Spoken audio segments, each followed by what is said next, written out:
In a time long ago, in the ancient city of Jerusalem, Jesus, the man who spoke of love and performed miracles, was led through the streets, weighed down by a heavy wooden cross. The crowd that once cheered for him now watched in silence or scorn, their hearts swayed by the leaders who feared his message. The soldiers, who had mocked him and placed a crown of thorns upon his head, urged him forward, toward a hill just outside the city walls.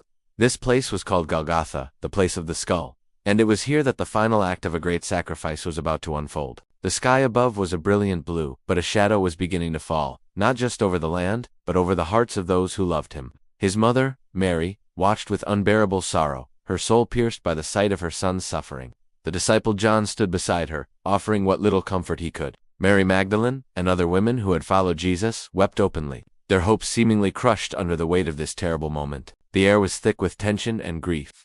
As Jesus was prepared for the crucifixion, a cruel method of execution reserved for the worst of criminals, the soldiers laid the heavy cross upon the ground, and with cold efficiency, they stretched Jesus' arms across the wooden beam. With loud, brutal hammer blows, they drove thick nails through his hands and feet, fastening him to the wood. Jesus did not cry out in anger or curse his tormentors. Instead, in the midst of his agony, he looked toward heaven and prayed, "Father, forgive them, for they know not what they do." His words, spoken with a voice strained by pain but filled with compassion, hung in the air, a testament to the very love he had preached. The soldiers then raised the cross, dropping its base into a hole dug in the earth with a jarring thud. There, suspended between heaven and earth, Jesus hung for all to see. To his left and right, two thieves were also crucified, one mocking him, the other asking for mercy. To the one who sought forgiveness, Jesus promised, "Truly I tell you, today you will be with me in paradise." Above his head, a sign had been placed by order of Pontius Pilate, written in 3 languages for all to read: Jesus of Nazareth, King of the Jews. The city's leaders scoffed at the sign, and at Jesus, challenging him to save himself if he was truly the Son of God. But Jesus remained on the cross, enduring the pain and the shame, fulfilling a purpose far greater than anyone there could yet understand. As the hours passed, the bright morning sun began to disappear, and a strange, unnatural darkness fell over the entire land. It was as if the heavens themselves were mourning. The temperature dropped, and a chilling wind swept across the hill. The mocking crowds grew quiet, their jeers replaced by an uneasy fear as the sky turned black as night in the middle of the day. The soldiers, usually hardened and indifferent, looked around with growing alarm. This was no ordinary storm.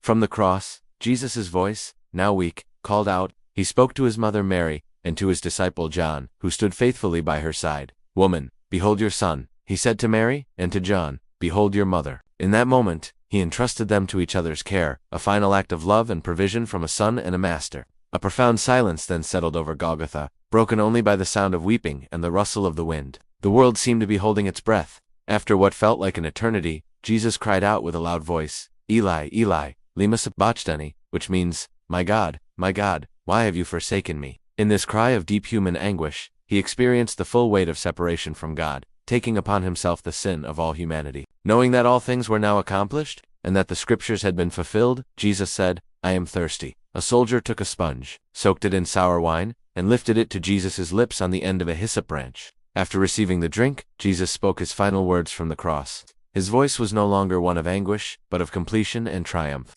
"It is finished," he declared. With these words, he had completed his mission on earth. He had lived a perfect life, taught the way of God's kingdom, and offered himself as the ultimate sacrifice for sin. Then, bowing his head, he said, "Father, into your hands I commit my spirit," and with a final breath, he gave up his life. At that very instant, the ground shook with a violent earthquake. The great curtain in the temple, a massive, thick veil that separated the Holy of Holies from the rest of the building, was torn in two from top to bottom. This symbolized that the way to God was now open to all people through Jesus' sacrifice. Rocks split apart, and tombs were broken open. The Roman centurion in charge of the crucifixion, seeing the earthquake and all that had happened, was filled with awe and fear. He looked up at the figure on the cross and declared, "Truly, this was the Son of God." His soldiers, too, were terrified, realizing that they had been part of something far beyond their understanding. The darkness began to lift, but the world had been forever changed. As evening approached, a wealthy and respected member of the Jewish council, a man named Joseph of Arimathea, went bravely to Pontius Pilate. Joseph was a secret follower of Jesus, and he could not bear the thought of Jesus' body being left on the cross or thrown into a common grave. He asked Pilate for permission to take the body down and give it a proper burial. Pilate, surprised that Jesus was already dead, confirmed the fact with the centurion and granted Joseph's request. Joseph, accompanied by Nicodemus, another secret disciple who had once visited Jesus by night, went to Golgotha. With gentle and reverent hands, they took Jesus' lifeless body down from the cross. They carefully wrapped it in clean linen cloths, along with a mixture of myrrh and aloes, expensive spices used for burial, weighing nearly 100 pounds.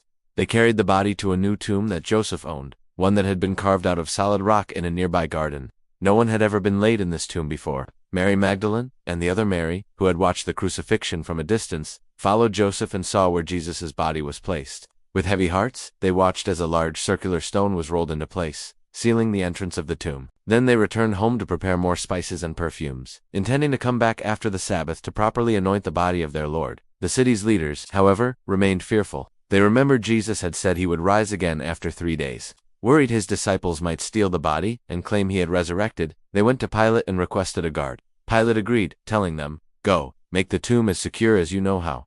So they went to the garden, placed a Roman seal on the stone to ensure it would not be tampered with, and stationed a group of trained soldiers to guard the tomb day and night. They believed they had silenced Jesus forever. On the first day of the week, just as the first rays of dawn were breaking the darkness, Mary Magdalene and the other women made their way to the tomb, carrying the spices they had prepared. Their hearts were still filled with sorrow, and they wondered among themselves who would be strong enough to roll away the heavy stone from the entrance. But as they drew closer, they felt the ground tremble violently. An angel of the Lord, whose appearance was like lightning, and whose clothes were as white as snow, descended from heaven. The guards, these battle-hardened soldiers, shook with terror at the sight, and fell to the ground as if they were dead. The angel went to the tomb, effortlessly rolled back the massive stone, and sat upon it. When the women arrived, they were stunned to find the tomb wide open. Peering inside, they saw that the body of Jesus was gone. The angel spoke to them, his voice calming their fears. "Do not be afraid," he said. "I know you are looking for Jesus, who was crucified. He is not here. He has risen, just as he said." The angel gestured to the empty space where Jesus' body had lain. "Go quickly and tell his disciples, he has risen from the dead and is going ahead of you into Galilee.